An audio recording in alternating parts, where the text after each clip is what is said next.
Twitter je tak bolj enostaven, bolj bazičen. Facebook le omogoča več možnosti. Twitter je fajn pravzaprav zato, ker moraš tudi komplicirane vsebine povedati zelo enostavno, zelo na kratko. Tako da je za samo disciplino, še posebej za politike, ki radi včasih govorimo več in manj razumljivo, da se znaš sfokusirati, kaj hočeš povedati, je prav dober trening. In jaz ga vedno rajše uporabljam, moram reči. In tudi kakšne zanimive teme, ne vem, zadnjič, ko je bila recimo razprava o beguncih na ministrskem svetu, je najlažje jih sporočiš preko Twitterja, ker 2 stavka človek pogleda, kakšnih daljših izjav mogoče si vzame, če jaz prebere kasneje.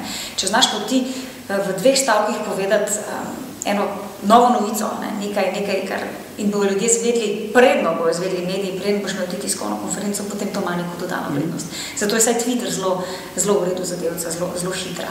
Facebook je pa za potem tudi, da imaš kakšne linke gor, da imaš kakšne daljše izjave gor, mogoče, da to dvostransko komunikacijo bolj intenzivno pelješ, je pa Facebook dober. Ampak je pa fajn, da se ta dva križata, ker se dopolnjujeta.